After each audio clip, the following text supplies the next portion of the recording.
مشہور برطانوی میگزین دی اکانومسٹ نے پاکستان کے بارے میں ایک نہایت اہم آرٹیکل لکھا ہے جس میں کئی اہم نکات پر تفصیل سے بات کی گئی ہے۔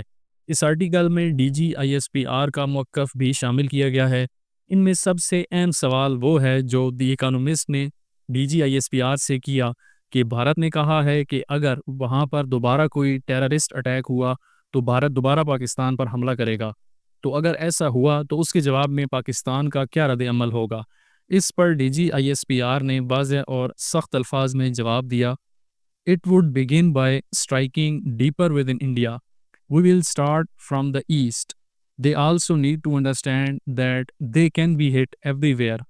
انہوں نے کہا ہے کہ پاکستان اپنے جواب کا آغاز بھارت کے اندر گہرائی تک حملے کر کے کرے گا، یعنی جوابی کارروائی صرف سرحد تک محدود نہیں ہوگی بلکہ بھارت کے اندر موجود اس کے شہر اور حساس علاقے بھی نشانہ بنیں گے۔ انہوں نے کہا کہ ہم مشرق سے آغاز کریں گے اور بھارت کو یہ سمجھنا چاہیے کہ پاکستان اس کے ملک کے کسی بھی حصے کو کہیں بھی نشانہ بنانے کی صلاحیت رکھتا ہے۔ ویئرز، اگر آپ نیوز اور انالیسز میں انٹرسٹڈ ہیں تو چینل کو کائنڈلی سبسکرائب کر دیں۔ اس بیان کے بعد بھارتی سرکاری حلقوں اور میڈیا نے ایک منفی مہم شروع کر دی جس میں D G S P R کے ان الفاظ کو توڑ مروڑ کر پیش کیا گیا اور اس بیان کو بنگلہ دیش سے جوڑنے کی کوشش کی گئی کہ شاید بنگلہ دیش کی سرزمین بھارت کے خلاف حملوں میں استعمال ہوگی، لیکن پاکستان نے اس بیان کی بھارت کی طرف سے کی جانے والی تشریح کو مسترد کیا ہے۔ پاکستانی حکام کا کہنا ہے کہ یہ بیان بھارت کی کسی بھی جارحیت کے جواب میں پاکستان کے بھرپور جواب دینے کے عزم کو ظاہر کرتا ہے اور اس کا مطلب بھارت کے مشرقی اکنامک سینٹر کو نشانہ بنانا ہے۔ اس میں کسی تیسرے ملک کا کوئی تعلق نہیں۔ بھارت کے مشرق سے شروع کرنے سے مراد ہے کہ بھارت کے شہر کولکتہ، جمشید پور، رانچی، بوکارو، رورکیلا، بھونیشور اور پٹنہ جیسے شہر شامل ہیں۔ یہ علاقے بھارت کے اہم صنعتی مراکز، انرجی پیدا کرنے کے یونٹس، بندرگاہیں اور بڑے آئی ٹی اور ڈیٹا ہبز پر مشتمل ہیں۔ یہ بھارت کے لیے پیغام ہے کہ پاکستان کی جوابی کارروائی صرف سرحدی فوجی انسٹالیشنز تک محدود نہیں ہوگی بلکہ بھارتی شہروں تک strategic military bases, command and control centres, air bases, energy infrastructures تک میزائل اور ایئر سٹرائکس پاکستان کی ہو سکتی ہیں۔ پاکستان کے بیلسٹک اور کروز میزائل جیسے شاہین 3 اور بابر اتنی رینج رکھتے ہیں کہ وہ بھارت میں اندر تک مار کر سکتے ہیں۔ یہ بیان اصل میں نفسیاتی اور اسٹریٹجک ڈیٹرنس پیدا کرنے کے لیے تھا، یعنی بھارت کو حملے سے باز رکھنے کے لیے بھی تھا اور بھارت کو یہ باور کرانا تھا کہ جنگ صرف بارڈر پر نہیں رکے گی۔ اگر بھارت نے اب حملہ کیا تو پاکستان بھی اتنی ہی یا اس سے زیادہ گہرائی میں بھارت پر حملے کرے گا۔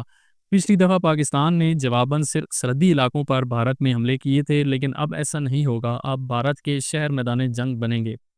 بھارت کو یہ جغرافیائی فائدہ حاصل ہے کہ اس کے اہم شہر اور اسٹریٹجک علاقے زیادہ تر سرحد سے کافی دور ملک کے اندرونی حصوں میں واقع ہیں، جبکہ پاکستان کے بڑے شہر اور اہم علاقے بارڈرز کے قریب ہیں۔ لیکن پاکستان نے واضح کر دیا ہے کہ یہ بھارت کا کوئی حقیقی فائدہ اب نہیں رہا، کیونکہ پاکستان کے پاس ایسے میزائل سسٹمز اور ایئر فورس کی صلاحیت موجود ہے جو بھارت کے اندر گہرائی تک کہیں بھی جا کر بھارت کے اہم شہروں اور اسٹریٹجک مقامات کو نشانہ بنا سکتی ہے۔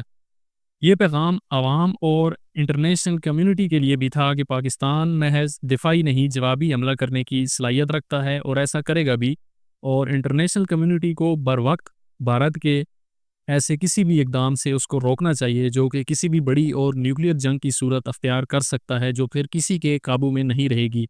اس سے پہلے جو 7 مئی کی رات کو بھارت اور پاکستان کی ایئر فورسز کی لڑائی ہوئی تھی، اس میں بھی 110 سے 125 کے قریب لڑاکا طیاروں نے حصہ لیا تھا اور یہ دہائیوں میں ہونے والی ایئر فورس کی سب سے بڑی لڑائی تھی جو کہ لڑی گئی، اور ماڈرن وار میں یہ اتنے بڑے لیول کی پہلی لڑائی تھی جو کہ دنیا نے دیکھی۔